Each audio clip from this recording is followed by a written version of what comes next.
அலங்காநல்லூர் ஜல்லிக்கட்டு போட்டி சற்று நேரத்தில் தொடங்க உள்ளது. செய்தியாளர் சரவணன் இணைப்பில் இருக்கிறார். சரவணன், வணக்கம். சற்று நேரத்தில் தொடங்குகிறது அலங்காநல்லூர் ஜல்லிக்கட்டு போட்டி. தற்போதைய நிலவரம் என்ன, சொல்லுங்க. அலங்காநல்லூர் ஜல்லிக்கட்டு போட்டி இன்னும் சிறிது நேரத்துல தொடங்க இருக்கிறது. முதலில் உறுதிமொழி ஏற்பு நடந்தது. மாவட்ட ஆட்சியர் சங்கீதா உறுதிமொழியை அறிவிக்க முதல் சுற்று வீரர்கள் மஞ்சள் நிற ஜெர்சி அணிந்து வந்த 1-50 என்ற எண்களை அணிந்து வந்த அந்த வீரர்கள் உறுதிமொழியை ஏற்றனர். முதல் சுற்று வீரர்கள் களத்திற்கு வந்து விட்டார்கள். இந்த போட்டி தொடங்குவதற்கு முன்பாக 3 மாடுகள் ஊர் மரியாதை மாடுகள் என்று ஊர் கோயில் மாடுகளுக்கு மரியாதை செய்யப்பட்ட அந்த 3 மாடுகளும் அவிழ்க்கப்பட இருக்கிறது. அதன்படி அலங்காநல்லூர் முனியாண்டி சாமி கோயில் மாடு, அதே போல அரியமலை கங்கையம்மன் கோயில் மாடு, வலசை தாய் கிராம கருப்பசாமி கோயில் மாடு என்று அந்த 3 மாடுகளும் ஒவ்வொன்றாக அவிழ்க்கப்படுகிறது. அதற்கு மரியாதை செய்யப்பட்டு வாடிவாசல் முன்பிருந்து அவிழ்க்கப்படும்.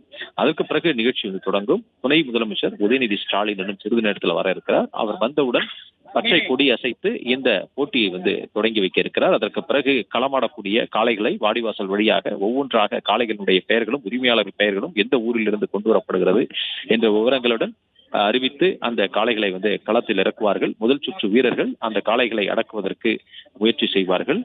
தொடர்ந்து இந்த போட்டியினுடைய விதிகளின்படி காளைகளினுடைய கொம்பை பிடிக்கக்கூடாது, வாளை பிடிக்கக்கூடாது என்ற அறிவுறுத்தல் மீண்டும் அறிவிக்கப்பட்டிருக்கிறது. எச்சரிக்கையாக மாவட்ட நிர்வாகம் அவற்றை அறிவித்திருக்கிறார்கள். ஜல்லிக்கட்டு போட்டியில் விதிகளை மீறினால் கடும் நடவடிக்கைகள் மேற்கொள்ளப்படும் என்று மாவட்ட நிர்வாகம் எச்சரிக்கை விடுத்தது.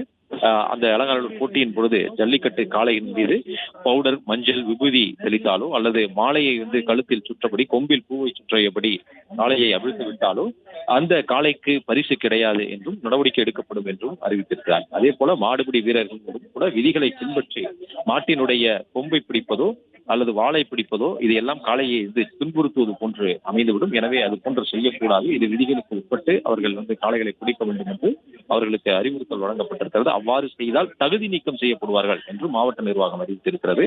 சீருடைகளை மாற்றினாலோ சண்டையில் ஈடுபட்டாலோ உடனடியாக தகுதி நீக்கம் செய்யப்பட்டு சட்ட ரீதியான நடவடிக்கை எடுக்கப்படும் என்றும் மாவட்ட நிர்வாகமும் காவல்துறையும் எச்சரித்திருக்கிறது. இதனால் இந்த முறை இந்த போட்டிகள்ல அந்த போட்டிகள் நடக்கக்கூடிய முறைகள்ல சில மாற்றங்கள் செய்யப்பட்டிருக்கிறது. அதாவது ஒவ்வொரு சுற்றிலும் விளையாடக்கூடிய வீரர்கள் ஒன்றிற்கும் மேற்பட்ட காளைகளை அவர்கள் பிடிக்கும் பொழுது அவர்கள் அடுத்த சுற்றுக்கு வழக்கமாக தகுதி பெற்று அடுத்த சுற்றிலும் விளையாட அனுமதிப்பார்கள். பிறகு இறுதி சுற்றுக்கு அனுமதிப்பார்கள். ஆனால் இந்த முறை ஒரு சுற்றில் விளையாண்டு ஒன்றுக்கும் மேற்பட்ட காளைகளை பிடிக்கக்கூடிய வீரர்கள் நேரடியாக இறுதி சுற்றுக்கு வர வேண்டும். ஒன்றுக்கும் மேற்பட்ட காளைகள் 2 காளைகள் பிடித்திருந்தால் அதற்கு மேற்பட்ட காளைகள் பிடித்திருந்தால் அவர்கள் இறுதி சுற்றில் பங்கேற்கலாம். அவர்களுடைய ஜெர்சி எண் என்ன, எந்த நிறத்திலான ஜெர்சி, அவருடைய புகைப்படம் எடுத்து வைத்துக் கொண்டு அவற்றை கண்காணிப்பதற்கான ஒரு குழு இருக்கிறது. அந்த குழுவினர் இவற்றை கண்காணிப்பார்கள். கண்காணித்து இறுதி சுற்றுக்கு எத்தனை பேர் வருகிறார்கள், எத்தனை பேர் களமாட வேண்டும் என்பதையும் குறித்து வைத்துக் கொள்வார்கள். அதே போன்று இந்த வெளியில் செல்லக்கூடிய வீரர்களுடைய ஜெர்சியை அணிந்து புறவாடி வழியாக வாடிவாசல் பின்புறம் காளைகள் வழியாக காளையினுடைய உரிமையாளர் போன்று அவ்வழியாக சிலர் வீரர்களுக்குள் கலந்து விடுவார்கள். அவ்வாறு செய்யக்கூடிய நபர்களையும் கண்காணித்து நடவடிக்கை எடுப்பதற்கும் கண்காணிக்கவும் குழு இருக்கிறது. மருத்துவ குழுக்கள் வீரர்கள் காயமடைந்தாலும் உடனடியாக களத்தில் இருந்து அவர்களை மருத்துவ சிகிச்சைக்கு கொண்டு செல்ல மருத்துவர் குழு எப்பொழுதுமே வாடிவாசலுக்கு அருகிலே தயார் நிலையில இருக்கிறது. அதே போன்று காளைகளுக்கான மருத்துவ குழு காளைகளுக்கு காயம் ஏற்பட்டாலோ காளைகள் உடல்நிலை பாதிக்கப்பட்டாலோ அவற்றை நடமாடும் ஆம்புலன்ஸ் வாகனம் ஒன்று இருக்கிறது. அவற்றை அங்கே அந்த பகுதிக்கு கொண்டு சென்று அந்த காளைகளை மீட்டு சிகிச்சை அளிப்பதற்கு இங்கேயே சிகிச்சை அளிப்பதற்கான மருத்துவ குழு, கால்நடை மருத்துவ குழுவும் வீரர்களுக்கு சிகிச்சை அளிப்பதற்கு தற்காலிக மருத்துவ மையங்கள் இருக்கிறது.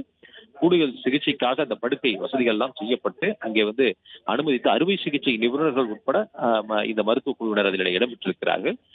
காயம் அதிகமாக இருக்கும் பட்சத்தில் உடனடியாக அவர் மேல் சிகிச்சைக்கு கொண்டு செல்வதற்கு மதுரை ராஜாஜி அரசு மருத்துவமனை கொண்டு செல்வதற்கு ஆம்புலன்ஸ் வாகனங்கள் தயாரிக்கப்பட்டிருக்கிறது. தீயணைப்பு வாகனங்கள், காவல்துறையினர் 2000 பேர் என 2500 பேர் காவல்துறையினர் என பாதுகாப்பு முன்னேற்பாடு நடவடிக்கைகள் இன்னும் சிறிது நேரத்தில் இந்த போட்டி தொடங்கி இருக்கிறது. வழக்கமாக 7 மணிக்கு தொடங்கக்கூடிய போட்டி துணை முதலமைச்சர் அவர் கொடியசைத்து தொடங்கி வைத்தவுடன் இந்த போட்டி தொடங்கும் என்று தெரிவித்திருக்கிறார்கள். நேற்று இரவே துணை முதலமைச்சர் உதயநிதி ஸ்டாலின் அவருடைய மகனுடன் மதுரை விமான நிலையத்தை வந்திருந்தார். பிறகு நேற்று இரவு அவர் இங்கே தங்கியிருந்து இன்று இன்னும் சிறிது நேரத்தில் ஜல்லிக்கட்டு போட்டி நடைபெறக்கூடிய அலங்காநல்லூருக்கு சிறிது நேரத்தில் வர இருக்கிறார். அவர் வரக்கூடிய வழி முழுவதும் அவர்களுக்கு வரவேற்பு அளிப்பதற்காக அவருடைய கட்சியினர் சார்பில் பல்வேறு ஏற்பாடுகளை செய்திருக்கிறார்கள். மேலதாளங்கள் முழங்க ஏற்பாடுகள் செய்யப்பட்டிருக்கிறது. இன்னும் சிறிது நேரத்தில் அவர் வந்தவுடன் இந்த போட்டி தொடங்கும் என்று அறிவித்திருக்கிறார்கள். கடந்த 2 நாட்களாக அவனியாபுரம் மற்றும் பாலமேடு ஜல்லிக்கட்டு போட்டிகள் நடந்தது. அந்த ஜல்லிக்கட்டு போட்டிகளிலும் வீரருக்கு முதல் பரிசாக காரும், சிறந்த காளை முதல் பரிசாக டிராக்டரும் வழங்கப்பட்டது. அதே போன்று இந்த போட்டியிலும் டிராக்டர், கார் பரிசுகள் எல்லாம் கொண்டு நிறுத்தி வைக்கப்பட்டிருக்கிறது.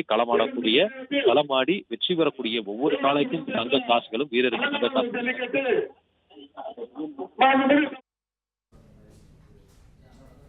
நன்றி சரவணன், தகவல்களுக்கு நன்றி.